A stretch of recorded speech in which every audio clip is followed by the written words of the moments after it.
السلام علیکم ورحمۃ اللہ وبرکاتہ، نحمده ونصلی علی رسولہ الکریم، اما بعد فاعوذ باللہ من الشیطان الرجیم، بسم اللہ الرحمن الرحیم، رب اشرح لی صدری ویسر لی امری واحلل عقدۃ من لسانی یفقہوا قولی۔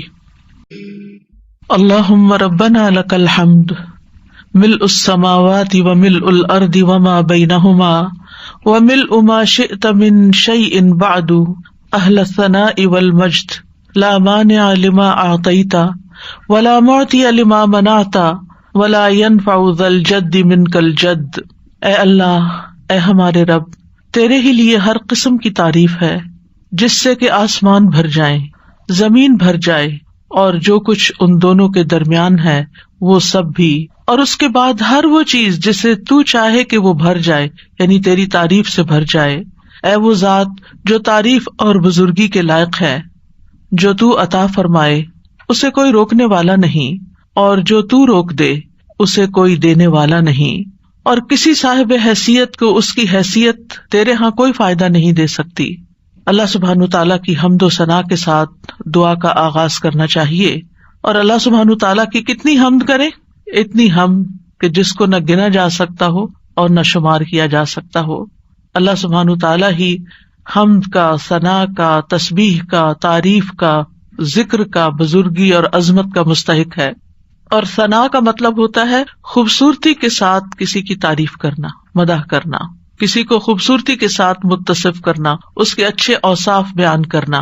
اور مجد کہتے ہیں عظمت اور انتہا درجے کا شرف۔ تو اللہ سبحانہ تعالیٰ جب کسی کو انعام دینے کا، کچھ عطیہ دینے کا ارادہ کر لیتا ہے تو اس کی مہربانی اور اس کے فضل اور اس کے رحمت کو کوئی روک نہیں سکتا، اور اگر وہ کسی سے اپنی نعمتیں روک لے تو پھر کوئی اور دے نہیں سکتا۔ ما یفتح اللہ للناس من رحمت فلا ممسک لها وما یمسک فلا مرسل له من بعدہ۔ اللہ جو رحمت لوگوں کے لیے کھول دے تو اسے کوئی بند کرنے والا نہیں، اور جس کو وہ بند کر دے تو اس کے بعد اسے کوئی بھیجنے والا نہیں۔ تو اس سے کیا پتہ چلتا ہے کہ ہر چیز کا مالک صرف ایک اکیلا اللہ ہی ہے، وہی سب کچھ کر سکتا ہے۔ لہٰذا اگر ہماری زندگی میں کوئی مشکل ہو، کوئی تکلیف ہو، کوئی پریشانی ہو تو ہمیں کس کی طرف رجوع کرنا چاہیے؟ سب سے پہلے کس کی یاد آنی چاہیے؟ سب سے پہلے کس کا ذکر کرنا چاہیے؟ ایک اللہ کا، کیونکہ سارے مسائل کا حل صرف اور صرف اسی کے پاس ہے۔ ہم عام طور پر دنیا میں جو ریسورسفل پرسنز ہوتے ہیں ان کی طرف رجوع کرتے ہیں۔ مثلاً اگر کسی کے پاس زیادہ دولت ہے، یا کسی کے پاس زیادہ علم ہے، یا کوئی نیکی یا تقویٰ ہے، تو ہم سمجھتے ہیں کہ یہ ہمارے مسائل حل کر دیں گے، حالانکہ ان میں سے کسی کے پاس کوئی بھی ایسی سخت نہیں کہ وہ کسی کے مسائل حل کر سکیں۔ کسی کا ریسورسفل ہونا کسی کو فائدہ نہیں دے سکتا، بعض اوقات خود اس کو بھی فائدہ نہیں دیتا، بلکہ جب تک اللہ کی مرضی نہ ہو انسان اپنے ہی قوتوں سے بھی فائدہ نہیں اٹھا سکتا۔ آپ نے دیکھا ہوگا کتنے ہی ذہین لوگ ہوتے ہیں لیکن اپنی ذہانت کو ضائع کر دیتے ہیں، کتنے ہی علم والے ہوتے ہیں جو اپنے علم پر عمل نہیں کرتے، اپنے علم کو ضائع کر دیتے ہیں، کتنے ہی دولت مند ایسے ہوتے ہیں کہ جو اپنی بیماریوں کی وجہ سے، اپنی تکلیفوں کی وجہ سے اپنی دولت سے کوئی فائدہ نہیں اٹھا سکتے، نہ وہ مرضی کا کھا سکتے ہیں، نہ مرضی کا پہن سکتے ہیں، اور نہ مرضی سے کہیں جا سکتے ہیں، حالانکہ بے شمار دولت ان کے پاس ہوتی ہے لیکن وہ اس سے فائدہ نہیں اٹھا سکتے، کیونکہ جب تک اللہ کی مرضی نہ ہو، جب تک اللہ کی رضا نہ ہو، اللہ کی طرف سے اذن نہ ہو تو کوئی کچھ بھی نہیں کر سکتا۔ آج ہم انشاءاللہ توحید پر رہنے اور شرک سے بچنے کی دعائیں سیکھیں گے، کیونکہ سب سے پہلا حق اللہ سبحانہ تعالیٰ کا حق ہے، اور سب سے پہلے جو چیز ہمیں آنی چاہیے، جو چیز ہمیں سیکھنی چاہیے وہ ہے توحید، اور اس کے لیے ہمیں دعائیں بھی کرنی چاہیے۔ ہم دیکھتے ہیں کہ ابراہیم علیہ السلام اور اسماعیل علیہ السلام دونوں نے جب کعبۃ اللہ کی تعمیر کر لی تو اس کے بعد جو دعا کی وہ کیا تھی؟ ربنا واجعلنا مسلمین لک ومن ذریتنا امة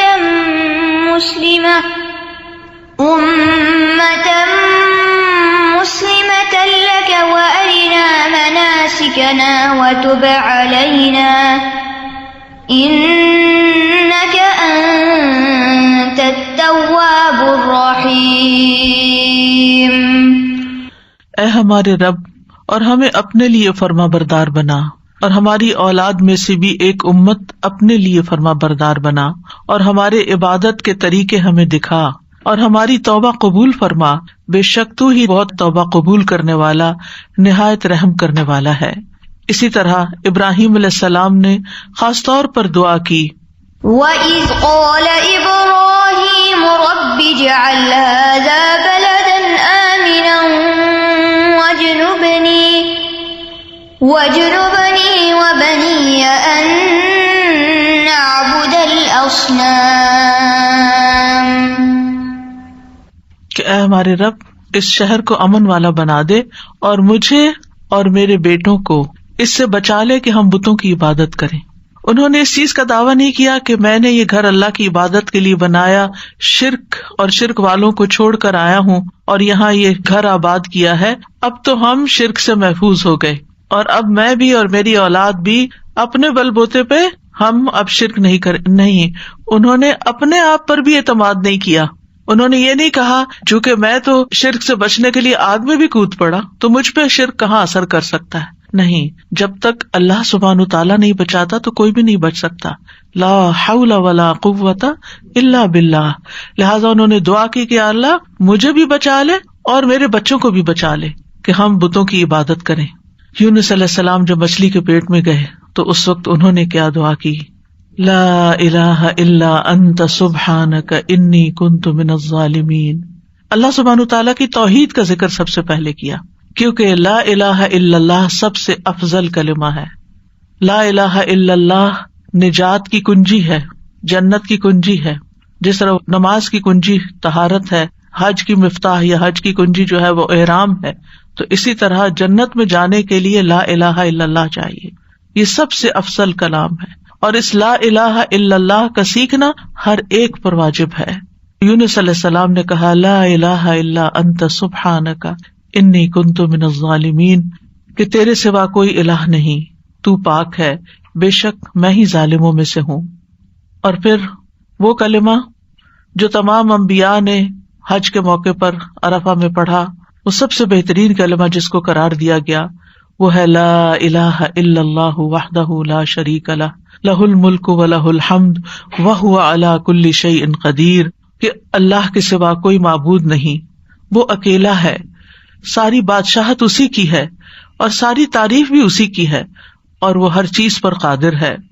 جہاں ہمیں اپنی توحید کو خالص کرنے کے لیے ان کلمات کا ذکر کرنا چاہیے، وہاں دوسری طرف کفر اور شرک اور نفاق سے بچنے کی دعائیں بھی کرنی چاہیے۔ اللہم انی اعوذ بک من الکفر والفقر، اللہم انی اعوذ بک من عذاب القبر، لا الہ الا انت۔ اے اللہ میں کفر سے اور فقر سے تیری پناہ میں آتا ہوں، اے اللہ میں عذاب قبر سے تیری پناہ میں آتا ہوں، تیرے سوا کوئی معبود نہیں۔ اللہ اللہ ربی لا اشرک بہ شیئا، اللہ ہی میرا رب ہے، میں اس کے ساتھ کسی چیز کو شریک نہیں کرتا۔ اور پھر اللہم انی اعوذ بک ان اشرک بک وانا اعلم واستغفرک لما لا اعلم۔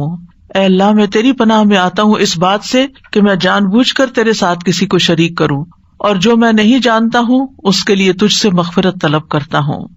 اور اسی طرح اللہم لک اسلمت وبک آمنت وعلیک توکلت وإلیک انبت وبک خاصمت، اللہم انی اعوذ بعزتک لا الہ الا انت ان تضلنی، انت الحی الذی لا یموت والجن والانس یموتون۔ اے اللہ میں نے تیری فرما برداری کی، میں تجھ پر ایمان لایا، تجھ پر توکل کیا، تیری طرف رجوع کیا، تیری ہی مدد سے لڑا۔ اے اللہ میں تیری عزت کے ذریعے اس بات سے پناہ مانگتا ہوں کہ تو مجھے گمراہ کرے، یعنی اللہ سبحانہ تعالیٰ کی توحید کا اقرار کرتے کرتے دعا کیا مانگی کہ تو مجھے گمراہ نہ کرنا، کیونکہ ہدایت تو صرف اللہ کے ہاتھ میں ہے، تیرے سوا کوئی معبود نہیں، تو زندہ ہے جس کو کبھی موت نہیں آئے گی، اور جن و انس سب کے سب مر جائیں گے۔ تو یہاں پر آپ دیکھیے کہ ایک طرف ہمیں توحید خالص حاصل کرنے کی دعائیں کرنی ہے اور اس کا اقرار کرنا ہے اور اظہار کرنا ہے، اگر آپ کو یاد ہو جو دعا کے میں نے ابتدائی لیکچرز دیے تھے تو اس میں نے دعا کی 3 قسمیں بتائی تھی، اور اس میں سب سے پہلی قسم دعا کی کیا تھی؟ توحید کا اقرار، لا الہ الا اللہ. یعنی لا الہ الا اللہ کا اگر آپ تکرار کر رہے ہیں، صرف اپنی توحید کا اظہار کر رہے ہیں، تو یہ سب سے بڑی دعا ہے. یہی دعا ہے، کیونکہ آپ اللہ سبحانہ تعالیٰ پر ہی انحصار کر رہے ہیں، اپنا سب کچھ اسی کے سپرد کر رہے ہیں. انسان دعا کب کرتا ہے؟ جب اس کی کوئی ضرورت ہوتی ہے، جب اس کو کوئی پریشانی ہوتی ہے، جب اس پر کوئی غم ہوتا ہے، جب وہ کسی بیماری کا شکار ہو جاتا ہے، جب اس کو کوئی مالی معاملات پیش آ رہے ہوتے ہیں جو مشکل ہو جاتے ہیں. تو ایسے اوقات میں ہم اللہ سے دعا کرتے ہیں. کیوں کرتے ہیں؟ کہ اللہ تعالیٰ اس مشکل کو دور کر سکتا ہے. اور جب ہم صرف اللہ تعالیٰ کی توحید بیان کرتے ہیں کہ اور کوئی الہ ہے ہی نہیں، اور کوئی مددگار ہی نہیں، اور کوئی کارساز ہی نہیں، اور کوئی دکھ دور کرنے والا ہی نہیں، اور کوئی مشکل سے نکالنے والا ہی نہیں، تو دراصل ہم اس بات کا اقرار کر رہے ہوتے ہیں. اور رنج و غم سے نکلنے کی دعا کیا بتائی گئی؟ اللہ اللہ ربی لا اشرک بہ شیئا. اس میں مانگا تو کچھ نہیں، صرف ہم یہ کہہ رہے ہیں کہ اللہ میرا رب ہے اور میں اس کے ساتھ کسی کو بھی شریک نہیں کرتا. اپنی توحید کو خالص کر رہے ہیں، کیونکہ آپ اس بات کا زبان حال سے اقرار کر رہے ہیں کہ آپ کی یہ بے بسی، لاچارگی، تکلیف، پریشانی صرف ایک اللہ ہی دور کر سکتا ہے. اور جتنا زیادہ آپ اپنی توحید کو خالص کرتے چلے جاتے ہیں، اتنا ہی آپ اللہ کو راضی کرتے چلے جاتے ہیں. کیونکہ اللہ سبحانہ تعالیٰ کو سب سے زیادہ جو چیز ناراض کرتی ہے وہ شرک ہے. شرک کیا ہے؟ ظلم عظیم ہے. اللہ سبحانہ تعالیٰ سب چیزیں معاف کر دے گا لیکن شرک کو معاف نہیں کرے گا. تو پھر جب ہم لا الہ الا اللہ، لا الہ الا اللہ، لا الہ الا اللہ پڑھتے چلے جاتے تو دراصل کس چیز کی نفی کر رہے ہوتے ہیں؟ شرک کی نفی کر رہے ہوتے ہیں. کیونکہ اس میں ایک طرف لا الہ ہے کہ کوئی بھی الہ نہیں، میرے نزدیک کوئی بھی بڑا نہیں تجھ سے، کوئی بھی معبود نہیں، کوئی بھی عبادت کے لائق نہیں، کوئی بھی حاجت روا نہیں، کوئی بھی مشکل کشا نہیں، الا اللہ، سوائے اللہ کے. ہر خیر کی کنجیاں اللہ ہی کے پاس ہیں، میں اسی کی طرف رجوع کرتا ہوں، اسی سے مدد طلب کرتا ہوں، وہی میرا اصل مددگار ہے. اور جتنا زیادہ دل کے ساتھ آپ اس کلمے کو پڑھیں گے اور پکاریں گے اور اپنی تکلیف میں آپ کچھ بھی نہیں کہتے سوائے اس کے کہ لا الہ الا اللہ، لا الہ الا اللہ، بیمار ہیں، دکھی ہیں، اور اس کے کہنے میں آپ دیکھیں اگر آپ کا منہ نہیں کھلتا تھا تب بھی آپ کی زبان اس کلمے کو ادا کر سکتی. یعنی آپ کو اسے بولنے کے لیے نہ اپنے ہونٹ ہلانے پڑتے، نہ اپنے حلق کو تکلیف دینی پڑتی، کچھ بھی نہیں. لا الہ الا اللہ، لا الہ الا اللہ. اور آپ دیکھیں اگر آپ پریشان ہو، دکھ میں ہو، غم میں ہو، مسائل میں گھرے ہوئے ہو اور آپ کو کچھ سمجھ نہ آ رہی ہو تو بس صرف اتنا پڑھنا شروع کر دیں، لا الہ الا اللہ، اور شرک سے بیزاری کا اظہار شروع کر دیں. تو آپ دیکھیں گے کہ جو ہی آپ اپنی توحید کو خالص کریں گے آپ کے مسائل حل ہونا شروع ہو جائیں گے، کیونکہ آپ نے اپنا پورا توکل، اپنا بھروسہ، اپنا اعتماد اللہ پہ ظاہر کر دیا، اپنے سارے معاملات اللہ کے سپرد کر دیے. وہ سیدھا کرنے والا ہے. ہم سمجھتے ہیں کہ ہم مسائل کو حل کر سکتے ہیں، ہم الجھے ہوئے دھاگے سلجھا سکتے ہیں، نہیں، صرف اللہ ہی کر سکتا ہے. اور اس کے لیے علم ہونا بھی ضروری ہے، اس پر ایمان اور اعتماد ہونا بھی ضروری ہے، اس پر یقین ہونا ضروری ہے، اور اس کا پھر زبان سے اظہار اور اقرار بھی ضروری ہے. تو توحید یہی ہے کہ انسان اپنی صرف زبان سے نہیں، اپنے حال سے بھی صرف ایک اللہ کا اقرار کرے. اللہ سبحانہ وتعالیٰ نے ہمیں پیدا ہی اس لیے کیا ہے، وما خلقت الجن والانس الا لیعبدون، کہ میں نے جنوں انسانوں کو نہیں پیدا کیا مگر اس لیے کہ وہ میری عبادت کریں، یعنی اللہ کے بن جائیں، یعنی سب سے زیادہ محبت بھی اس سے کریں، سب سے زیادہ تعظیم بھی اسی کی، سب سے زیادہ حق اسی کا، ہر چیز پر اسی کو ترجیح دینے والے ہوں. رسول اللہ صلی اللہ علیہ وسلم نے فرمایا ایمان کی 70 یا 60 سے اوپر کچھ شاخیں ہیں جن میں سب سے افضل لا الہ الا اللہ کہنا ہے. اور جب لا الہ الا اللہ انسان کہتا ہے تو ہر چیز کی نفی کر دیتا ہے، چاہے وہ انسان ہو، چاہے وہ جن ہو، چاہے وہ فرشتے ہوں، چاہے وہ حیوانات ہوں، چاہے وہ نباتات ہوں، چاہے وہ پہاڑ اور جمادات ہوں، کوئی بھی، سب کی نفی. ان میں سے کوئی ایک بھی معبود نہیں، کیونکہ جن قوموں نے شرک کیا انہوں نے کبھی انسانوں کو اپنا الہ بنا لیا، جیسے فرعون نے کہا تھا انا ربکم الاعلی، میں تمہارا سب سے بڑا رب ہوں. یہ تکبر کی انتہا ہے. تو لوگوں نے اس کو کیا مانا ہوا تھا؟ وہ کہتا ہے کیا تم میرے علاوہ کسی الہ کو جانتے ہو؟ میں ہی تمہارا الہ ہوں. تو لوگوں نے بھی اس کو الہ مان لیا. تو بہت سے جو قوموں نے شرک کیا انہوں نے انسانوں کو واقعی اپنا معبود بنا لیا اور ان کے آگے وہ جھکے بھی. بدھا کو کیا سمجھتے ہیں لوگ, عیسیٰ علیہ السلام کو کیا بنا لیا, اللہ کے بیٹے کے علاوہ الہ بھی بنا دیا. تو نیک لوگوں کو لوگوں نے اپنا الہ بنا لیا. مسلمانوں کے اندر بھی آپ دیکھیں کہ کسی درجے میں بزرگوں کی, نیک لوگوں کی, تقوی والوں کی ایک خاص ایسی عقیدت ہوتی ہے جو انہیں نعوذ باللہ اللہ کے مقام یا اس کے برابر کر دیتی ہے کہ یہی ہمارے سب کچھ ہے, یہی ہمیں سب کچھ دیں گے, انہی کی وجہ سے ہی سب کچھ ہے. یہی تو شرک ہے. اللہ سبحانہ وتعالیٰ کو کسی کی ضرورت ہے؟ کسی کی بھی ضرورت نہیں ہے. کوئی ساری زندگی بھی سجدے میں پڑا رہے تو اللہ کا حق ادا نہیں کر سکتا, ایک نعمت کا حق ادا نہیں کر سکتا. کہاں یہ کہ وہ یہ سمجھے کہ میں چھوٹی موٹی ٹوٹی پھوٹی عبادت کر کے کچھ بن گیا ہوں اور اب لوگوں کے مسائل کا حل میرے ہاتھ میں ہے. کسی کے ہاتھ میں نہیں ہے. تو صرف اور صرف ایک اللہ ہی ہے جو سب کچھ کرتا ہے. پھر آپ دیکھیں اہل عرب نے فرشتوں کو اللہ کی بیٹیاں بنا کے ان کی پوجا شروع کر دی تھی, ان کے بت بنا کے رکھ لیے تھے اور وہ سمجھتے تھے کہ یہ ہماری مشکلات آسان کرتی ہیں اور یہ ہمارے فائدے کی ہیں. وہ ان کے نام کی نظر نیاز کرتے, ان کے نام کے چڑھاوے چڑھاتے, ان کے نام پہ جانور ذبح کرتے, بہت کچھ ان کی طرف سے کرتے. تو لا الہ الا اللہ, کوئی فرشتے بھی نہیں. پھر لوگوں نے جنوں کو بھی الہ بنا لیا. سورۃ الجن میں اس کا ذکر ملتا ہے کہ وہ ان سے ڈرتے تھے, ان سے خوف کھاتے تھے, اور جب سفر کرتے اور رات کو کہیں پڑاؤ کرنا ہوتا, کسی وادی میں ٹھہرتے تو کہتے ہم اس وادی کے جن کی پناہ طلب کرتے ہیں کہ وہ ہمیں ہر طرح کے شر سے بچائے, یعنی یہاں جو کیڑے مکوڑے ہیں یا اور کوئی دشمن ہے ان سب کے شر سے ہمیں یہ جنوں کا سردار بچا لے. نعوذ باللہ, یہ بھی بہت بڑا شرک ہے. پھر اسی طرح کچھ لوگوں نے پتھروں کے بت بنا لیے, ان کو پوجتے, کچھ نے درختوں کو بت بنا لیے. اور اب تو آپ دیکھیے کہ کروڑوں کی تعداد میں ہے جس چیز سے انسان ڈرے, آگ سے ڈرے, پانی سے ڈرے, ان سب چیزوں کو اپنا الہ بنا لیا. اسلام ایک واحد ایسا دین ہے کہ جس میں سب سے زیادہ جس چیز کی امپورٹنس ہے اور جس کے بغیر کوئی مسلمان ہی نہیں ہوتا, وہ ہے یہ کلمہ لا الہ الا اللہ, کہ ہم ہر ایک کی نفی کرتے ہیں, سب کو نگیٹ کرتے ہیں اور صرف اللہ سبحانہ تعالیٰ کو ہی اپنا الہ اور معبود سمجھتے ہیں. اور پھر توحید کا جو لفظ ہے یہ وحد یوحد سے ہے, جس کا معنی ہوتا ہے کسی چیز کو ایک بنانا. اسی سے اللہ تعالیٰ کی صفات ہیں الواحد, الاحد. اور پھر اللہ تعالیٰ کو ایک ماننا اس کی ذات میں, اس کی صفات میں, یعنی اس کی ذات میں بھی کوئی شریک نہیں اور اس کی صفات میں بھی کوئی شریک نہیں, اس کی الوہیت میں یعنی اس کے الہ ہونے میں, اس کی ربوبیت میں رب ہونے میں, اس کے تمام اسماء و صفات میں وہ یکتا ہے. لیس کمثلہ شیء, کوئی چیز اس جیسی نہیں. وہو السمیع البصیر.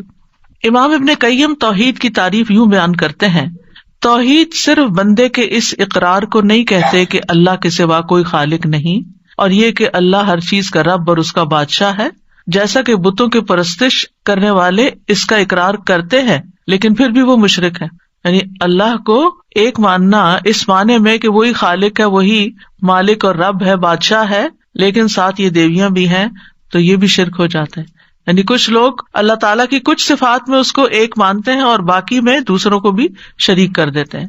وہ کہتے ہیں, اور بڑی خوبصورت تعریف ہے یہ توحید کی اور ہمیں سمجھنی چاہیے اچھی طرح, کہ توحید اللہ کی محبت, اس کے سامنے جھک جانے, اس کے دروازے پر عاجزی اور انکساری کرنے, اس کی اطاعت میں کمال فرما برداری کرنے, اس کی عبادت میں کمال اخلاص اختیار کرنے, اور اپنے تمام اقوال اور افعال میں اس کے بلند چہرے اور رضا کا ارادہ کرنے پر مشتمل ہے. اسی کے لیے روک لینے, اسی کے لیے عطا کرنے, اسی کے لیے محبت کرنے اور اسی کے لیے نفرت کرنے پر مشتمل ہے. یہ ہے توحید. یعنی توحید میں صرف اتنا کافی نہیں کہ ہم کہیں کہ ہم پتھروں کے بتوں کو یا انسان اور جنات اور ان کو نہیں مانتے, بلکہ اس کے ساتھ ساتھ یعنی محبت بھی سب سے بڑھ کر اللہ سے, والذین آمنوا اشد حبا للہ. سجدہ بھی صرف اسی کے لیے, کسی اور کے لیے نہیں, کسی اور کے آگے نہیں جھکنا. عاجزی اور انکساری کی انتہا صرف اسی کے لیے. اطاعت میں کمال فرما برداری اسی کی. عبادت میں اخلاص اسی کے لیے. اور پھر ہم جو باتیں کریں, اقوال افعال, ہمارے جو بھی کام ہے, صرف اللہ کو راضی اور خوش کرنے کے لیے کریں. اس کا مقصد یہ نہ ہو کہ لوگ ہم سے خوش ہو جائیں, لوگ ہم سے راضی ہو جائیں تاکہ وہ ہمیں کچھ فائدے پہنچا سکیں.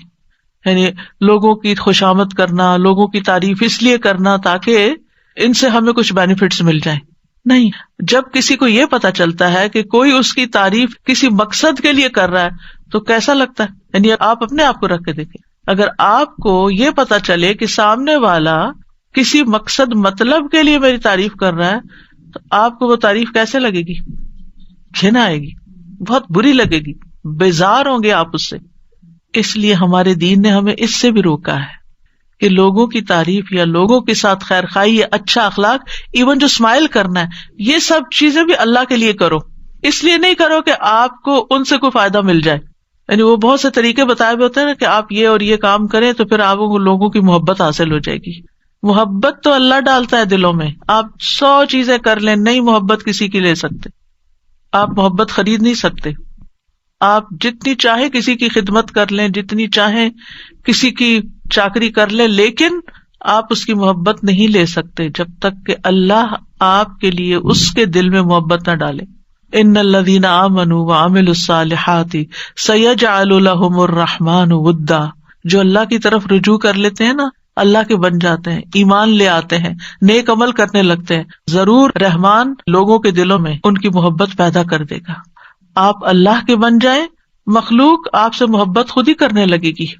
بندوں سے محبت کسی مطلب مقصد کے لیے نہ کریں. آپ دیکھیں کہ بعض بچے والدین کی کوئی رسپیکٹ نہیں کرتے, لیکن انہیں جب والدین سے کچھ چاہیے ہوتا ہے تو پھر وہ ان کی کچھ تعریف وغیرہ کر دیتے ہیں. مطلبی محبت, خود غرضی کی محبت, دنیاوی فائدے حاصل کرنے کی محبت نہیں. ہمیں اگر کسی سے محبت بھی کرنا ہے تو صرف اللہ کے لیے, اللہ کو راضی کرنے کے لیے, اللہ سے اجر پانے کے لیے, کیونکہ اس کا بھی اجر ہے.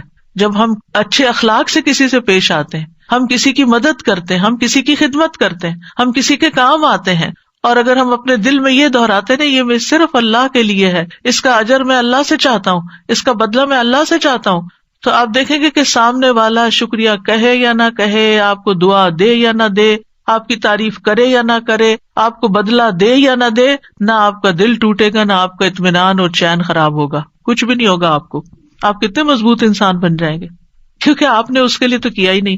آپ نے جس کے لیے کیا اس نے دیکھ لیا, اور اس پر آپ کا پکا یقین ہے کہ اس نے تو بدلہ دینا ہی دینا ہے نا, کیونکہ وہ کسی کا احسان نہیں رکھتا.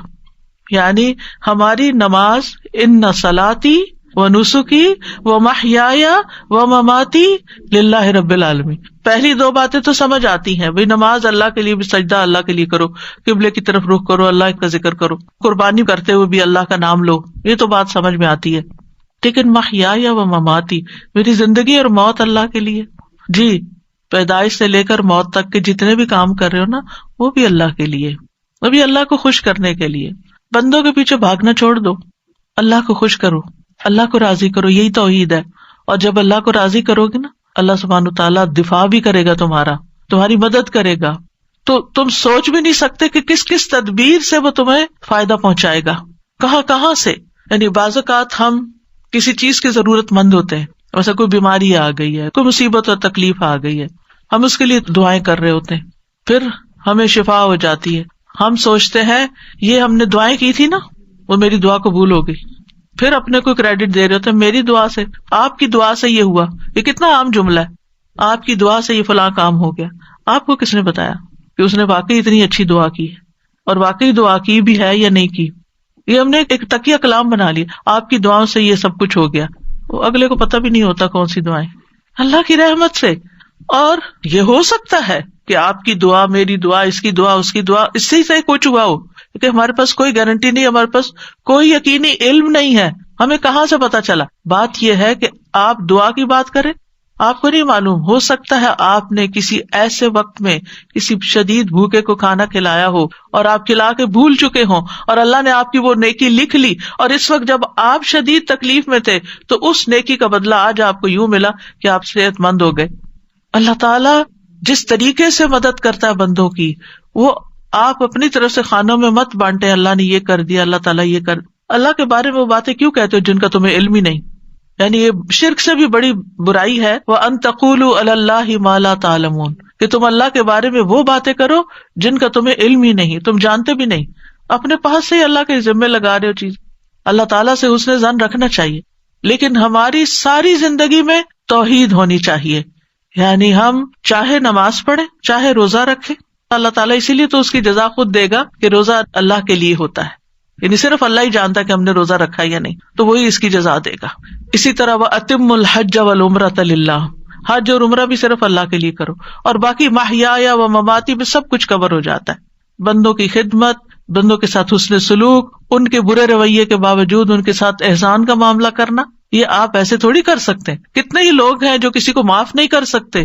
اللہ اکبر، ایسے سنگ دل ہوتے ہیں. ٹھیک ہے لوگوں کی بڑی بڑی زیادتیاں ہوتی ہیں، لیکن اسوہ حسنہ کیا کہتا ہے؟ نبی صلی اللہ علیہ وسلم کی سنت کیا کہتی ہے؟ اگر وہ لوگوں کو معاف نہ کرتے تو کیا ایسے دین پھیلتا؟ انہوں نے معاف کیا، کس کے لیے؟ اللہ کے. صبر کیا، کس کے لیے؟ وَلِرَبِّكَ فَاصْبِرْ. جب ہم کہتے ہیں نا صبر نہیں ہوتا، نہیں، اگر آپ اللہ کی خاطر کریں گے تو صبر بھی ہو جائے گا، اللہ کی خاطر کریں گے تو شکر بھی ہو جائے گا، اللہ کی خاطر کریں گے ہر بڑے سے بڑا، مشکل سے مشکل کام اللہ کے لیے آپ کر سکتے ہیں، کیونکہ آپ کہتے ہیں میں اللہ کے لیے کر رہا ہوں. ہم بندوں کے سامنے اسٹبن ہو جاتے ہیں، ضدی ہو جاتے ہیں، ان کے ساتھ مقابلے پہ اتر آتے ہیں کیونکہ انہوں نے ہمارے ساتھ یہ کیا تو ہم ان کو ایسے مزہ چکھائیں گے، یہ ساری چیزیں. لیکن اللہ سبحانہ وتعالیٰ کے ساتھ ہمارا معاملہ عاجزی اور انکساری کا، ہم اللہ کی خاطر ٹوٹ سکتے ہیں. اللہ کی خاطر اگر ہماری کوئی عزت نہیں کرتا تو ہم اس کو برداشت کر سکتے ہیں، کیونکہ عزت تو ساری اللہ کے لیے ہے. تو عز من تشاء و تذل من تشاء، تو جسے چاہتا ہے عزت دیتا ہے، تو جسے چاہتا ہے ذلت دیتا ہے. بیدک الخیر انک علی کل شیء قدیر.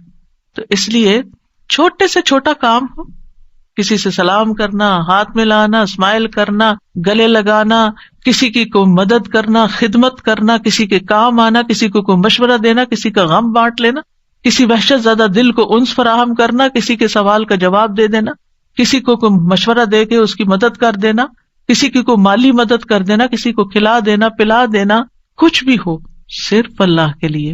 محیایا و مماتی، شروع سے لے کے آخر صرف اللہ کے لیے. انما نطعمکم لوجہ اللہ لا نرید منکم جزاء ولا شکورا. ہمیں آپ سے بدلہ بھی نہیں چاہیے اس کے عوض، اور شکریہ بھی نہیں چاہیے. بات ہی ختم ہو گئی، کتنے جھنجٹ ختم ہو گئے، کیونکہ ہم اسی شش و پنج میں پڑے رہتے ہیں. فلاں نے ہمارے ساتھ یہ احسان کیا تو اب ہمیں کیا کر. لوگ احسان کو بھی ایک بوجھ لے کے بیٹھ جاتے ہیں، اور زندگی میں لوگوں کو ہی پلیز کرتے کرتے زندگی بیت جاتی ہے. اگر ہر شخص کے اندر یہ توحید آ جائے، یہ اخلاص آ جائے کہ جو کرنا ہے اللہ کے لیے کرنا ہے، اور اس کا صلہ اور اس کا بدلہ اور اس کا اجر اللہ سے توقع رکھنی ہے، تو آپ جب اللہ کے لیے سب کچھ کریں گے تو آپ کے نیک اعمال میں تیزی آ جائے گی، کیونکہ آپ بہت سارے بوجھ سے نکل جائیں گے. اللہ تعالیٰ سے کنیکشن ہو جائے گا، آپ کو پرواہ نہیں رہے گی لوگوں کی کہ لوگ آپ سے خوش ہیں یا ناراض ہیں. آپ نہیں ناراض کریں گے ان کو، لیکن اگر آپ کے احسان کے باوجود وہ ماننے کو ہی نہیں تیار، معاملہ اللہ پہ چھوڑ دینا.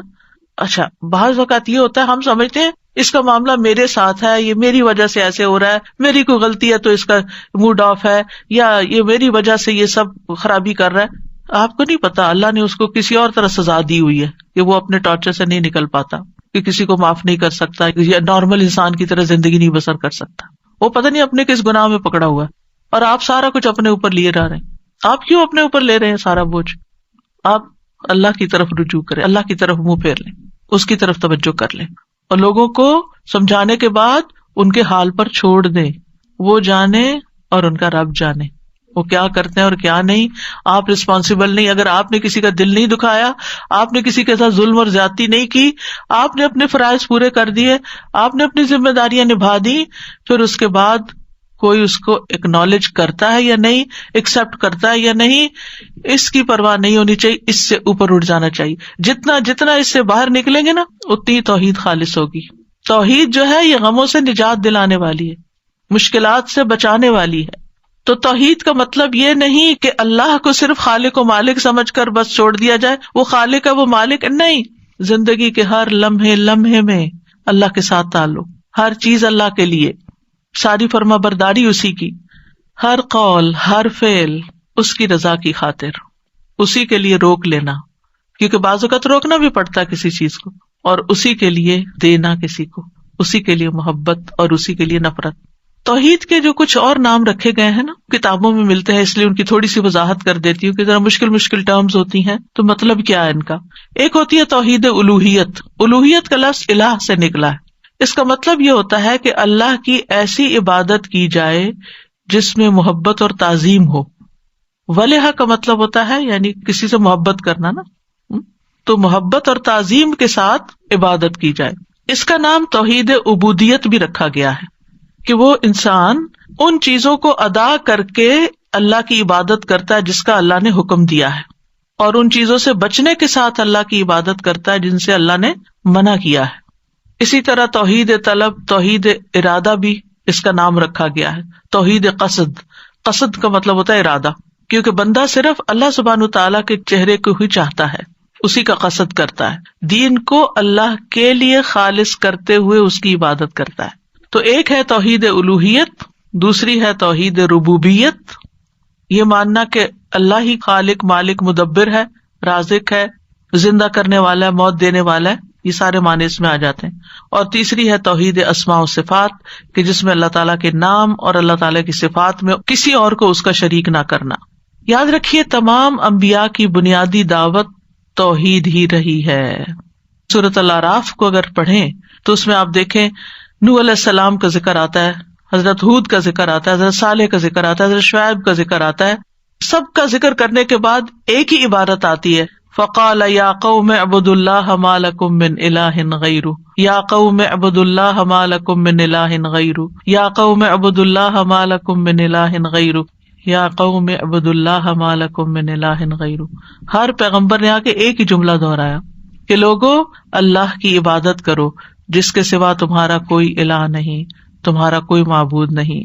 نبی صلی اللہ علیہ وسلم نے اپنی تبلیغ کا آغاز کس سے کیا تھا؟ لا الہ الا اللہ سے کیا تھا. یا ایھا الناس قولوا لا الہ الا اللہ تفلحوا، اے لوگو لا الہ الا اللہ کہو فلاح پا جاؤ گے. لا الہ الا اللہ دراصل انسان کو ہر چیز کی غلامی سے، سلیوری سے نجات دلا کے صرف اللہ کا بناتا ہے. یعنی جب آپ بندوں سے خوف کھاتے رہتے ہیں نا تو آپ بندوں کے غلام ہوتے ہیں. جب آپ کسی بندے سے اتنی محبت کرتے ہیں جیسے اللہ سے کرنی چاہیے تو آپ اس کے غلام بن جاتے ہیں. اس کی خوشی میں آپ کی خوشی ہے، اس کی ناراضگی میں آپ کی ناراضگی ہے. یہ غلامی نہیں تو اور کیا ہے. تو توحید جو ہے یہ انسان کو غلامی سے نجات دیتی ہے، لوگوں کے بوجھ اور لوگوں کی جو آپ کے اوپر دباؤ ہے اس سے نجات دیتی ہے آپ کو. کیونکہ کوئی آپ کو ڈراتا ہے کہ اگر آپ نے یہ کیا تو آپ کو گھر سے نکال دیں گے، کوئی آپ کو ڈراتا ہے اگر آپ نے یہ کیا تو جاب سے نکال دیں گے، کوئی ڈراتا ہے کہ اگر آپ نے یہ کیا تو آپ کا سودا یہ پڑا کا پڑا رہ جائے گا، ہم خریدیں گے ہی نہیں. مختلف طرح کی دھمکیاں. جب انسان یہ سمجھتا ہے میرا رازق تو اللہ ہے. ہم نے دیکھا ہوگا کہ بعض خواتین ایسی ہوتی ہیں کہ جو ایک ٹاکسک ریلیشن شپ میں ہوتی، صبح شام کا ٹارچر ہوتا ہے ان کی زندگی میں.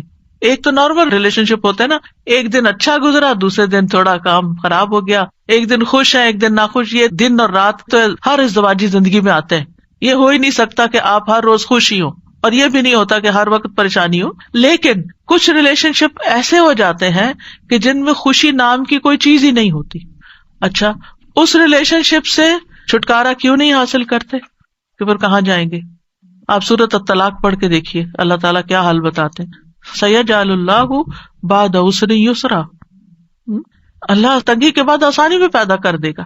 لیکن کیوں اپنے آپ کو قتل کرتے ہو؟ کیوں اپنے آپ کو یعنی مصیبت میں ڈالا ہوا ہے؟ تو بہت سی چیزیں ایسی ہوتی ہیں ہماری زندگی میں جن میں ہم صرف اس ڈر سے کہ اگر یہاں سے میری جاب گئی تو بس میں گیا، اتنی اچھی جاب شاید مجھے کہیں نہ ملے، اس لیے میں نماز پڑھنے کی بھی اجازت نہیں مانگتا، جمعہ بھی نہیں پڑھتا کیونکہ یہ بہت میری پسند کی جاب ہے. نہیں، آپ کو اپنے رب کے پاس بھی واپس جانا ہے اور وہاں پہلا سوال نمازی کا ہونا ہے. تو اس لیے آپ کو وہ بھی سوچ کے رکھنا ہے رازق کون ہے. آپ کا امپلائر نہیں ہے، اللہ رازق ہے. اللہ کی زمین وسیع ہے. کیا جب آپ پیدا ہوئے تھے تو آپ کو پتا تھا کہ آپ کینیڈا میں آ کے یہاں کا پانی پیئیں گے اور یہاں کا رزق کھائیں گے؟ کس نے آپ کی قسمت میں یہ لکھا ہوا تھا؟ اللہ نے لکھا ہوا تھا. ٹھیک ہے اسباب انسان اختیار کرتا ہے لیکن اصل تو پلاننگ اللہ کی ہوتی ہے کہ کس کو کہاں سے رزق دینا ہے، کیونکہ یہ ذمہ اس نے لیا ہوا ہے اپنے اوپر. لیکن ہم انہی چیزوں کے اندر پریشان رہتے ہیں. ٹھیک ہے پریشانی اپنی جگہ ہوتی ہے، میں نہیں کہتی کہ پریشانی نہیں ہوتی یا بالکل پریشان نہیں ہونا چاہیے، یہ بھی اللہ کی طرف سے ایک انسان کے اوپر کیفیت آتی ہے. لیکن مقصد یہ ہے کہ انسان کسی بھی دنیاوی نقصان سے بچنے کے لیے اللہ کی عبادت اور اللہ کے ساتھ تعلق کو قربان نہ کرے. اپنی عبادت اور اپنی اطاعت اور اپنی فرما برداری اور اپنے خلوص اور اپنی وفاداری کا ثبوت دے کہ اللہ تو ہی میرا سب کچھ ہے. اسلام کی پہلی بنیاد ہی توحید ہے. اگر توحید نہیں کسی نے لا الہ الا اللہ نہیں پڑھا، وہ نماز بھی پڑھا، وہ روزے بھی رکھے. آپ نے دیکھا ہوگا کچھ نان مسلمز اپنے کولیگز کے ساتھ مل کے ان کو خوش کرنے کے لیے وہ بھی روزے رکھنے لگ جاتے ہیں. آپ کو تو پورے روزے کا ثواب مل گیا، لیکن ان کو کچھ بھی نہیں ملا اس بھوک پیاس سے، کیونکہ وہ اللہ کے لیے نہیں تھا، وہ فرینڈ کے لیے تھا. تو ان کو بتانا چاہیے کہ یہ اللہ کے لیے کر لو، صرف ایک اللہ کے لیے لا الہ الا اللہ پڑھ لو. کتنا زبردست موقع ہے یہ دعویٰ دینے کا. یعنی اس وقت رمضان کا مہینہ بابرکت مہینہ ہونے کے اعتبار سے ایک ایسی فضا پیش کرتا ہے. کل ہی مجھے کسی نے میسج کیا کہ ان کی بچی پبلک اسکول میں پڑھتی ہے، ابھی شاید گریڈ 1 میں ہے، اور انہوں نے جا کے تو کلاس میں سارے بچوں کو بتایا کہ ہمارا دین کیا ہے اور ہم روزے کیوں رکھتے ہیں، اور مریم گھر میں کیا کرتی ہے، اور وہ پریئر میٹ لے کر گئے اور کدھر منہ کر کے نماز پڑھتے ہیں اور نماز میں کیا کہتے ہیں. اور اس بہانے ساری کی ساری توحید کی اور ساری دین کی پوری دعوت پیش کر دی انہوں نے کہ ہمارا دین کیا ہے. اب باقی تو دل میں اللہ ہی ڈالتا ہے نا، لیکن ایک ماں اگر اپنے گریڈ 1 کے بچے کے لیے اسکول میں جا کر اس کے کلاس والے اس کو یہ ساری چیز بتا سکتی ہے کہ ہم کون ہیں اور کیا کرتے ہیں، تو میرے خیال ہے ہر ماں بتا سکتی ہے. لیکن پھر اس کے لیے سیکھنا پڑتا ہے نا، اس کے لیے کریج بھی چاہیے، اس کے لیے یہ شوق بھی چاہیے، اس کے لیے اللہ سے محبت چاہیے کہ اللہ تو میرا رب، میں چاہتی ہوں کہ سب تجھے ہی رب مانے، اور اس کے لیے وہ ہر طریقہ اختیار کرتا ہے. تو کیا ہمارا فرض نہیں بنتا کہ ہم اس مہینے میں جس میں سب کو پتا ہے کہ مسلم اس وقت فاسٹ کر رہے ہیں، اس میں ان کو بتائے کہ یہ فاسٹنگ کیا ہے اور یہ کیوں کرتے ہیں اور یہ کہاں سے شروع ہوئی اور اس سے حاصل کیا ہوتا ہے. کیونکہ عام طور پر فاسٹنگ، آپ دیکھیں نیٹ پہ جائیں آپ کو فاسٹنگ کے بہت فائدے ملیں گے، اور سبھی کسی نہ کسی طرح کی فاسٹنگ کرتے ہیں، لیکن وہ اسلامی فاسٹ سے بالکل الگ. ہمارے فاسٹ کا مقصد ہے تقویٰ حاصل کرنا، اور وہاں ہے صحت حاصل کرنا. صحت تو جھنگے میں مل ہی جاتی ہے، لیکن اصل گول جو ہے وہ بہت ہائر ہے، اور وہ ہے تقویٰ کا حصول. تو قرآن مجید میں بھی آپ دیکھیں کہ ہر آیت کے اندر کسی نہ کسی شکل میں توحید موجود ہے، اور قرآن کی بھی سب سے پہلی تعلیم جو ہے وہ توحید ہی ہے. اور نہ صرف یہ کہ زندگی کی ابتدا میں بچے کو سب سے پہلے لا الہ الا اللہ سکھانا چاہیے، بلکہ ہمارا آخری کلام بھی کیا ہونا چاہیے؟ لا الہ الا اللہ. محیایا و مماتی للہ رب العالمین. حدیث میں آتا ہے جس کی آخری بات لا الہ الا اللہ ہو وہ جنت میں داخل ہوگا، کیونکہ جنت کی کنجی ہے، یہ جنت اسی سے کھلے گی. اور اگر سارے کام کوئی کرتا ہے لیکن لا الہ الا اللہ نہیں پڑھتا تو اس کے کوئی بھی عمل قبول نہیں. اب اس توحید کے کچھ تقاضے ہیں. وہ تقاضے کیا ہیں؟ سب سے پہلے یہ کہ اللہ کو پہچانے کہ وہ ہے کون جس کو ہم اپنا معبود بنائے ہوئے. سورۃ محمد میں آتا ہے فَاعْلَمْ أَنَّهُ لَا إِلَٰهَ إِلَّا اللَّهُ، بس تم جان لو کہ اللہ کے سوا کوئی الہ نہیں، یعنی جان لو، علم حاصل کرو. تو یاد رکھیے توحید کا علم حاصل کرنا ہر انسان پر فرض عین ہے، ہر ایک پر، خواہ کوئی بھی ہو، مرد ہو، عورت ہو، بچے ہو، بوڑھے ہو، جوان ہو، ہر رنگ نسل، سب کے لیے یہ علم حاصل کرنا فرض ہے. وہ نا طلب العلم فریضۃ، وہ کون سا علم ہے جس کا سیکھنا فرض ہے؟ وہ توحید کا علم ہے، عبادات کا علم ہے. اور یہ کیا ہے؟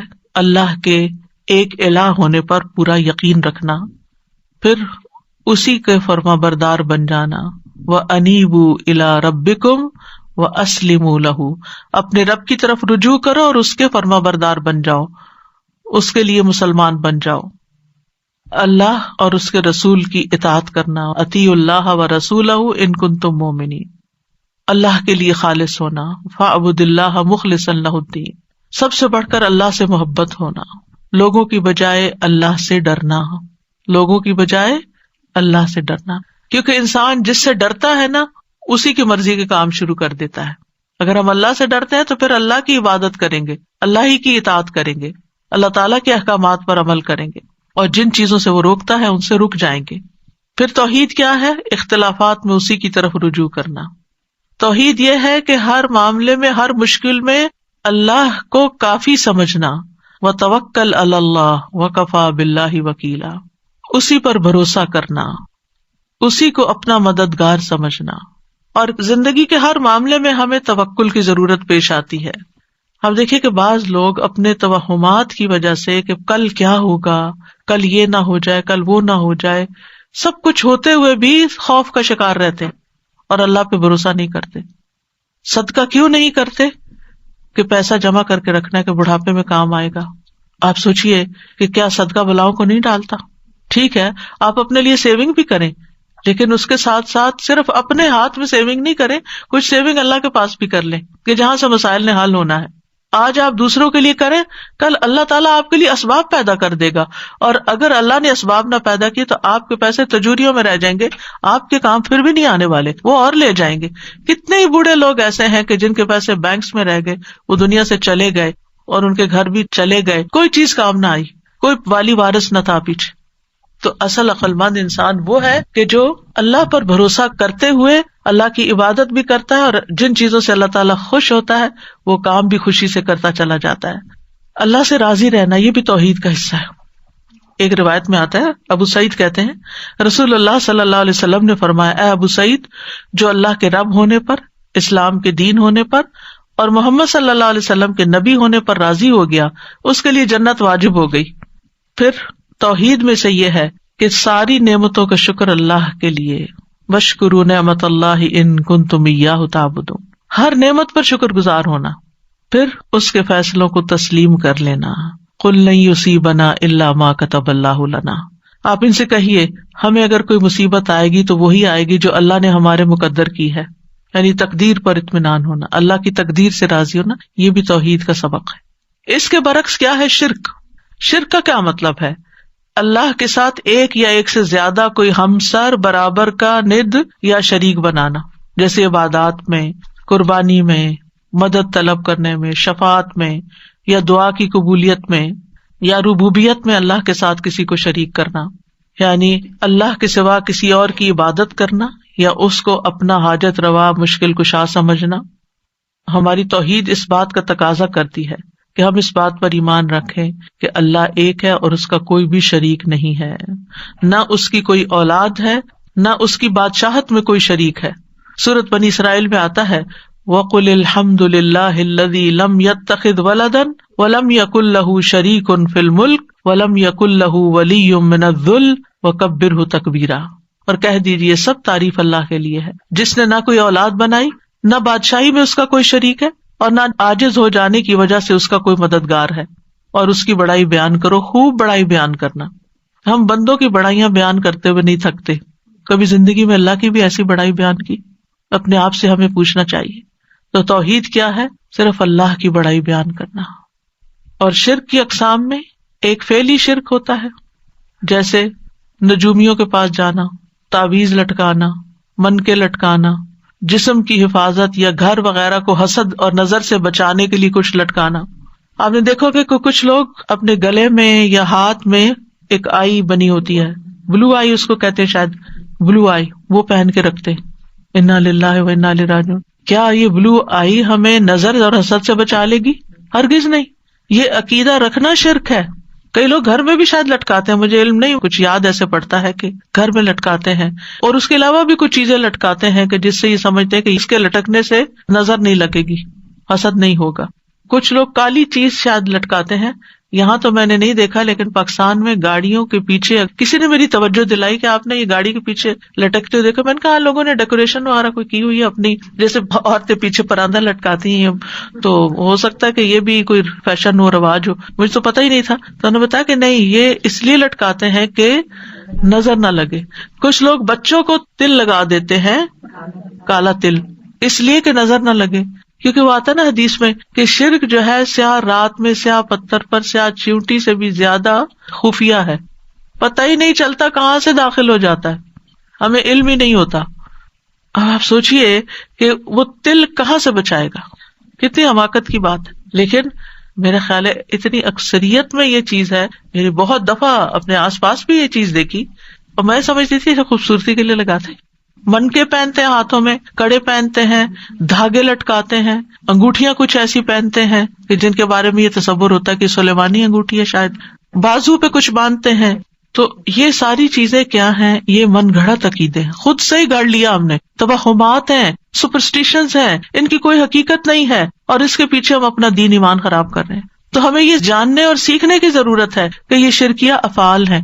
پھر لوگ شادی بیاہ کا مسئلہ ہو تو نجومیوں کے پاس چلے جاتے ہیں، بابا جی کے پاس چلے جاتے ہیں کہ آپ بتائیں کہ یہ رشتہ کامیاب ہوگا یا نہیں. اللہ نے آپ کو نہیں عقل دی کہ آپ خود بھی سوچیں کہ آپ کے بچے کا مزاج کیا ہے، دوسرے کا کیا ہے، کچھ کمپیٹیبلٹی ہے یا نہیں ہے. اور سب سے بڑی بنیاد تو دین ہی ہے. پھر اسی طرح کچھ لوگ اپنی حاجتیں اور مقصد پورا کرنے کے لیے قبروں پہ جاتے ہیں، قبروں پہ ہاتھ پھیرتے ہیں، ان کا طواف کرتے ہیں، ان کو چومتے ہیں جا کے در و دیوار کو، کچھ وہاں جا کے سجدہ بھی کر دیتے ہیں، یہ بھی شرک ہے۔ پھر اسی طرح کچھ قولی شرک ہوتے ہیں، یعنی کہ زبان سے شرکیہ الفاظ، یعنی غیر اللہ کی قسم کھانا، تمہارے سر کی قسم، تمہارے باپ کی قسم، کعبہ کی قسم، زندگی کی قسم، تمہارے والدین کی قسم، یہ بھی شرکیہ الفاظ ہیں۔ اللہ کے سوا کسی اور کی قسم نہیں کھائی جا سکتی، کعبہ کی بجائے رب الکعبہ کہیں، قرآن کی قسم اگر اس کو مخلوق سمجھ کے مان رہے ہیں۔ پھر اسی طرح یہ ہے کہ اگر یہ تعظیم کا عقیدہ رکھتا ہو انسان کہ یہ ساری چیزیں جو ہیں ان کی بہت عظمت ہے، یہ بہت سیکرڈ ہے، ان کو سیکرڈ سمجھے، یہ شرک اکبر بن جاتا ہے، یعنی یہ من کے اور یہ ساری چیزیں سیکرڈ نہیں ہے۔ پھر اسی طرح یہ کہنا کہ اگر اللہ اور فلاں نہ ہوتا تو یہ کام نہ ہوتا، اللہ اور فلاں، اللہ کے ساتھ اور کو ملا دیا، شرک ہو گیا، آپ نے اللہ کے ساتھ اور کو شریک کر بھی، اور کہاں سے آ گیا؟ آپ یوں کہہ سکتے ہیں کہ سارا فضل اللہ کا ہے، اللہ نے وسیلہ بنایا، اللہ نے آپ کو وسیلہ بنا دیا، طاقت اللہ کی ہے، اس نے سبب، کیونکہ سبب اختیار کرنا شرک نہیں ہے، تو اللہ نے کسی کو سبب بنا دیا۔ اسی طرح جو اللہ چاہے اور آپ چاہیں، نو وے، شرک ہے۔ جو اللہ چاہے، ما شاء اللہ کانا، یہ تھوڑی کہتے ہیں ما شاء اللہ و ما شئت وہ ہو جائے گا، نہیں، جو اللہ چاہے گا بس وہ ہوگا۔ تو اس طرح اللہ سبحانہ وتعالیٰ اور غیر اللہ کے درمیان برابری کرنا جائز نہیں۔ پھر اسی طرح ریاکاری، دکھاوے کے کام کرنا، لوگوں کو خوش کرنے کے لیے لمبے لمبے سجدے کرنا، لوگوں کو خوش کرنے کے لیے حج عمرے کرنا کہ ان کے سامنے میں بہت نیک پاک کہلواؤں۔ پھر اسی طرح نحوست پکڑنا، کسی انسان کو منحوس سمجھنا، پرندوں سے نحوست پکڑنا، بلی سے نحوست پکڑنا، الطیرۃ شرک، کوئی چیز منحوس نہیں ہے۔ نحوست انسان کے اپنے گلے میں لٹکی ہوئی اپنے گناہوں کی نحوست ہوتی ہے، نفع نقصان صرف اور صرف اللہ ہی کے ہاتھ میں ہے۔ پھر اسی طرح توحید کے اپوزٹ کفر بھی ہے، یعنی توحید کا انکار کر دینا، چاہے آپ اللہ کا انکار کر دیں یا اللہ سبحانہ تعالیٰ نے جن چیزوں پر ایمان لانے کو کہا ہے، کیونکہ کفر عدم ایمان کو کہتے ہیں، ایمان کا نہ ہونا کفر ہے۔ میں نہیں مانتا اللہ کو۔ آج آپ دیکھیں کہ خود مسلمانوں کے اندر کتنے ہی ایسے لوگ پیدا ہو گئے ہیں، یا بچوں میں سے یا پھر ماحول کے اثر سے، کہ نو مور بلیف، یہ کفر ہے، یعنی کسی کو بھی نہ ماننا، اللہ کو بھی نہ ماننا اور کسی کو بھی نہ، جیسے ایتھیسٹ ہوتے ہیں۔ تو ایمان کی ضد کفر ہے، تقوی کی ضد بھی کفر ہے۔ وسیق الذین کفروا الی جہنم زمرا وسیق الذین اتقوا الی الجنۃ زمرا۔ اسی طرح شکر گزاری کا اپوزٹ بھی کفر ہے، اور وہ ناشکری کے معنوں میں ہے۔ احسان کی ضد بھی کفر ہے، نیک عمل کی ضد بھی کفر ہے، یعنی اس کا 5واں میننگ ہے، یعنی کئی معنی ہیں کفر کے۔ اور کفر کی 2 بڑی اقسام ہیں، ایک کفر اکبر ہے اور ایک کفر اصغر ہے، بڑا کفر اور چھوٹا کفر۔ کفر اکبر وہ ہے جو انسان کو ملت سے خارج کر دیتا ہے، وہ مسلم امہ سے ہی نہیں رہتا، اور کفر اصغر وہ ہے جو انسان کو ملت سے خارج نہیں کرتا۔ کفر اکبر میں انکار اور جھٹلانا آتا ہے، حق سے روگردانی، نفاق یعنی اوپر سے اسلام کا اظہار اور اندر سے انکار، شکوک و شبہات کہ پتہ نہیں اللہ ہے بھی کہ نہیں اور ہم ایسے ہی مان رہے ہیں، پتہ نہیں مرنے کے بعد کوئی جنت دوزخ ہے بھی یا نہیں، یہ شکوک و شبہات ہوتے ہیں، یہ بھی کفر کی طرف لے جاتے ہیں۔ اور دوسری قسم کا کفر کفر اصغر کہلاتا ہے، جو عملی کفر ہوتا ہے، یعنی زبان سے کہہ دینا لیکن عمل میں کوئی ایسی چیز نہ رکھنا، اللہ کے احکام نہ ماننا، نماز کا انکار، روزے کا انکار، حج کا انکار، ان سب چیزوں کا انکار۔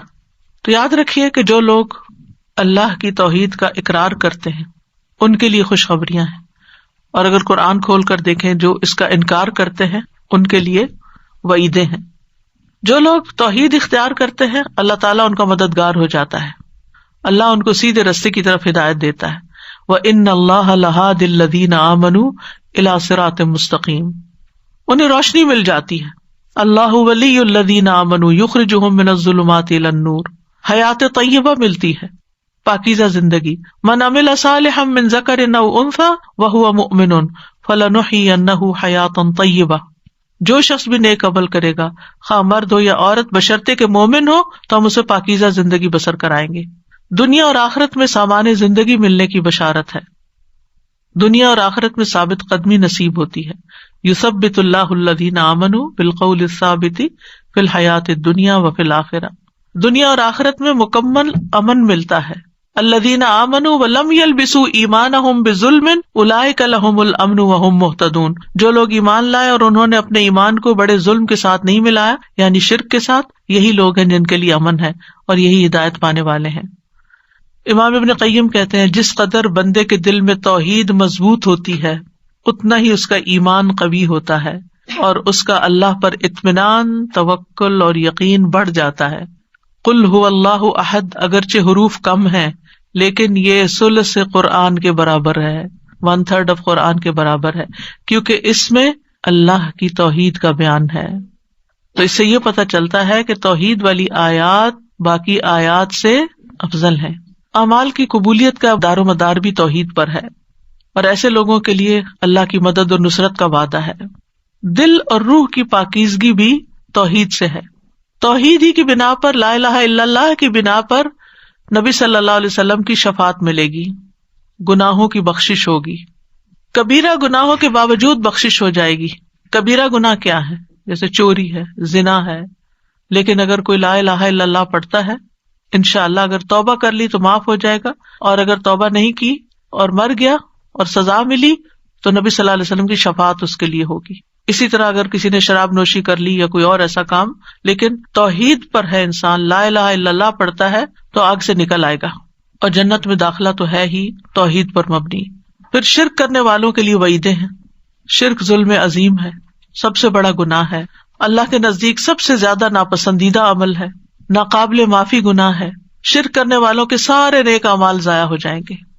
مسند احمد میں آتا ہے جب اللہ عز و جل اولین و آخرین کو اس دن جمع فرمائے گا جس میں کوئی شک و شبہ نہیں، تو ایک منادی آواز لگائے گا، کیا جو شخص کسی عمل میں جو اس نے اللہ تبارک و تعالیٰ کے لیے کیا کسی کو بھی شریک ٹھہراتا ہے، اسے چاہیے کہ اس کا ثواب بھی اللہ سبحانہ و تعالیٰ کے علاوہ کسی اور سے طلب کرے جس کے لیے وہ کیا تھا. اللہ تعالیٰ تمام شرکاء کے شرک سے بیزار ہے. یعنی اگر ہم اپنے نیک اعمال کو اللہ کے لیے نہیں کرتے، بندوں سے اجر پانے کے لیے اور بندوں کو خوش کرنے کے لیے کرتے ہیں، تو ان کا بھی قیامت کے دن کوئی اجر نہیں ہوگا. کیا کہا جائے گا؟ جن کو خوش کرنے کے لیے کیا تھا انہی سے جا کر اجر لو. پھر یہ کہ مشرک کے لیے جنت حرام ہے، اس کا ٹھکانہ ہمیشہ کے لیے جہنم ہے. تو اس لیے بہت ضروری ہے کہ توحید کو جاننے کے ساتھ ساتھ شرک کو بھی جانا جائے، کفر کو بھی جانا جائے، اور پھر توحید کے حصول کے لیے دعائیں کی جائیں کہ اللہ ہمیں توحید خالص عطا فرما، اور اس کا اظہار کیا جائے، کثرت سے لا الہ الا اللہ پڑھا جائے، کیونکہ افضل الذکر ہے لا الہ الا اللہ. اس کا بھی ایک کارڈ موجود ہے. لا الہ الا اللہ کے جتنے بھی فائدے اور ثواب ہیں وہ سب اس میں لکھے ہوئے ہیں، اردو انگلش دونوں میں موجود ہے. آن لائن بھی آرڈر کر سکتے ہیں اگر کسی کو باہر سے منگوانا ہے. پھر آپ دیکھیے کہ لا الہ الا انت سبحانک انی کنت من الظالمین، یہ کلمہ توحید تھا جس کی وجہ سے اللہ تعالیٰ نے حضرت یونس علیہ السلام کو مچھلی کے پیٹ سے نکال دیا اور ان کی توبہ قبول کر لی. اور جو بھی یہ دعا پڑھے اللہ تعالیٰ اس کو بھی غم سے نکالے گا. پھر لا الہ الا اللہ وحدہ لا شریک لہ لہ الملک ولہ الحمد وہو علی کل شیء قدیر. اس دعا کے بارے میں آتا ہے جو شخص دن میں 100 بار یہ کلمہ پڑھے گا اس کے نامہ اعمال میں 100 نیکیاں لکھی جائیں گی، 100 برائیاں اس سے مٹا دی جائیں گی. اس روز دن بھر یہ دعا شیطان سے اس کی حفاظت کرتی رہے گی یہاں تک کہ شام ہو جائے، اور کوئی شخص اس سے بہتر عمل لے کر نہ آئے گا مگر جو اس سے بھی زیادہ یہ کلمہ پڑھ لے. یعنی اس دن کا نامہ اعمال جو ہے سب سے آگے ہوگا، سب سے زیادہ وزنی ہوگا جس نے یہ 100 دفعہ دن میں پڑھا ہوگا. اس میں آپ دیکھیے لا الہ الا اللہ وحدہ، اللہ تعالیٰ کی ذات کی توحید کی تاکید ہے. لا شریک لہ، اس کے افعال اور صفات میں توحید ہے. لہ الملک، اس کی بادشاہت ہے، اور یہاں بادشاہت کو مقدم کیا گیا. اس کے بعد ولہ الحمد، اسی کے لیے تعریف، کیونکہ اس کی بادشاہت کی وجہ سے ہم اس کی تعریف کرتے ہیں کہ اصل بادشاہ وہی ہے. وہو علی کل شیء قدیر، تاکہ پڑھنے والے کو یہ یقین ہو جائے کہ اللہ تعالیٰ سارے کام بنا سکتا ہے. تو یہ اپنی ذات میں ایک مکمل دعا ہے کہ ایک طرف اللہ تعالیٰ کی توحید کا اظہار جو اللہ تعالیٰ کو پسند ہے، اور شرک سے انکار، اور پھر اللہ تعالیٰ ہی کی تعریف اور اللہ ہی کی بادشاہت، اور اس کے بعد یا اللہ تو سب کچھ کر سکتا ہے. وَهُوَ عَلَى كُلِّ شَيْءٍ قَدِيرٌ. مختصر سی دعا ہے لیکن اللہ تعالیٰ کے نزدیک پسندیدہ کلمہ ہے. سوتے وقت اس دعا کو پڑھنا چاہیے. اگر آپ سوتے وقت کے اذکار، ایک کتاب بھی ہے اور ایپ بھی ہے، اگر اس وقت روز پڑھیں تو حدیث میں آتا ہے جس نے اپنے بستر کی طرف آتے ہوئے یہ کہا لا الہ الا اللہ وحدہ لا شریک لہ لہ الملک ولہ الحمد وہو علی کل شیء قدیر لا حول ولا قوۃ الا باللہ العلی العظیم سبحان اللہ والحمد للہ ولا الہ الا اللہ واللہ اکبر. اس کے لیے اس کے گناہ یا اس کی خطائیں بخش دی جائیں گی اگرچہ وہ سمندر کی جھاگ کے برابر کیوں نہ ہو. دن بھر انسان بے شمار جانے انجانے میں بہت کچھ غلط کرتا رہتا ہے، تو ان سب چیزوں کی معافی بھی ہو جائے گی رات کو سوتے وقت. پھر رات کو اگر آنکھ کھل جائے تو پھر اس وقت تھوڑی سی تبدیلی کے ساتھ الحمد للہ و سبحان اللہ ولا الہ الا اللہ واللہ اکبر ولا حول ولا قوۃ الا باللہ پڑھ کر اللہم اغفر لی پڑھے. شروع میں وہی لا الہ الا اللہ وحدہ ہوگا. اگر یہ پڑھ کے انسان دعا کرے تو دعا قبول ہو جاتی ہے. پھر صبح شام 10 مرتبہ یہ کلمہ پڑھنے کے لیے کہا گیا. آپ دیکھیے کتنی دفعہ توحید کا اقرار ہو جائے گا. حدیث میں آتا ہے کہ صبح شام جس نے فجر کی نماز کے بعد 10 مرتبہ یہ کلمہ پڑھا، اللہ عز و جل اس کے لیے 10 نیکیاں لکھے گا، 10 برائیاں معاف کر دے گا، اس کے 10 درجے بلند کرے گا. اور ان کلمات کا ثواب اسماعیل علیہ السلام کی اولاد میں سے 2 غلام آزاد کرنے کے برابر ہوگا. 10 منٹ بھی نہیں لگتے، بہت تھوڑا ٹائم لگتا ہے، 10 دفعہ پڑھا جاتا ہے. اور اگر شام کو بھی اسی طرح پڑھے گا تو یہی اجر و ثواب ملے گا. یعنی مغرب کی نماز کے بعد پڑھ لیں. مغرب کی نماز کے بعد جو پڑھنے والا ہے اس میں تھوڑے سے الفاظ کا فرق ہے. لا الہ الا اللہ وحدہ لا شریک لہ لہ الملک ولہ الحمد یحیی و یمیت وہو علی کل شیء قدیر. حدیث میں آتا ہے جو شخص مغرب کے بعد 10 مرتبہ اس کو پڑھے گا اللہ تعالیٰ اس کی حفاظت کے لیے اسلحہ بردار فرشتے مقرر کر دیں گے جو صبح تک اس کی شیطان سے حفاظت کریں گے. کتنی خوبصورت دعا ہے. پھر اسی طرح بازار میں داخل ہوتے وقت اگر کوئی پڑھتا ہے لا الہ الا اللہ وحدہ لا شریک لہ لہ الملک ولہ الحمد یحیی و یمیت وہو حی لا یموت بیدہ الخیر وہو علی کل شیء قدیر، تو اللہ تعالیٰ اس کے لیے 10 لاکھ نیکیاں لکھتا ہے، 10 لاکھ گناہ معاف کرتا ہے اور اس کے لیے جنت میں گھر تعمیر کرتا ہے. کیا وجہ کہ بازار میں اس کو پڑھنے کا اتنا کیوں ثواب ہے؟ کیونکہ بازار میں اور رونقیں بہت ہوتی ہیں، اللہ کا ذکر بھول جاتا ہے. جو وہاں بھی اللہ کو یاد رکھے تو اس کے لیے پھر بہت بڑا اجر و ثواب ہے. عرفہ کے دن نبی صلی اللہ علیہ وسلم نے فرمایا بہترین دعا وہ ہے جو عرفات کے دن مانگی جائے، بہترین دعا وہ ہے جو عرفات کے دن مانگی جائے. اور میرا اور پچھلے تمام انبیاء کا بہترین قول یہ ہے لا الہ الا اللہ وحدہ لا شریک لہ لہ الملک ولہ الحمد وہو علی کل شیء قدیر. اسی طرح یہ کلمہ اللہم انی اسألک بانی اشہد انک انت اللہ لا الہ الا انت الاحد الصمد الذی لم یلد ولم یولد ولم یکن لہ کفوا احد. اس کلمے کو پڑھنے کے بعد بھی یا اس دعا کو پڑھنے کے بعد بھی جو دعا کی جاتی ہے وہ دعا قبول ہو جاتی ہے. تو اللہ تعالیٰ سے دعا ہے کہ اللہ سبحانہ وتعالیٰ ہمیں ایمان کی محبت عطا کرے. اللہم حبب الینا الایمان وزینہ فی قلوبنا وکرہ الینا الکفر والفسوق والعصیان واجعلنا من الراشدین. اللہم توفنا مسلمین واحینا مسلمین والحقنا بالصالحین غیر خزایا ولا مفتونین. اللہم زیننا بزینت الایمان اللہم زیننا بزینت الایمان اللہم زیننا بزینت الایمان واجعلنا ہداۃ مہتدین واجعلنا ہداۃ مہتدین. اللہم انی اسألک ایمانا لا یرتد ونعیما لا ینفد ومرافقۃ محمد صلی اللہ علیہ وسلم فی اعلی جنت الخلد.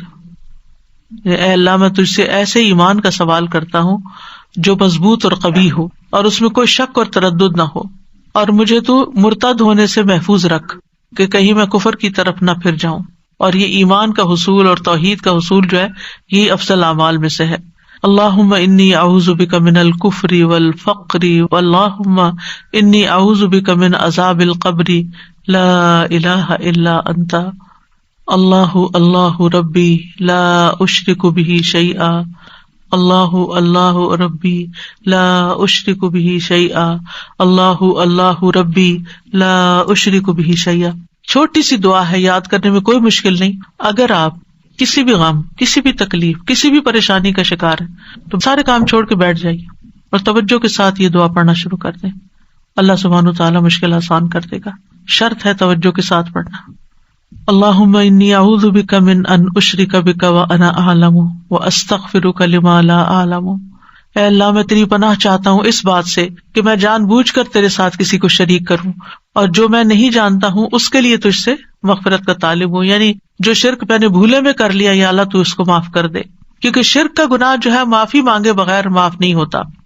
اللہم لک اسلمت وبک آمنت وعلیک توکلت والیک انبت وبک خاصمت. اللہم انی اعوذ بعزتک لا الہ الا انت ان تضلنی انت الحی الذی لا یموت والجن والانس یموتون. اے اللہ میں تجھ پر اسلام لایا، تجھ پر ایمان لایا، تجھ پر توکل کیا، تیری طرف رجوع کیا، تیری ہی مدد سے لڑا.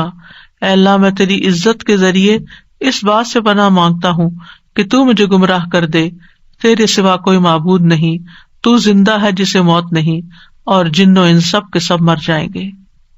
تو بہرحال خلاصہ یہی ہے کہ توحید کے علم کو جانیں، توحید پر خاتمے کی دعا کریں، ہر صورت میں شرک سے بچیں، چاہے خفی شرک ہو چاہے ظاہری شرک ہو.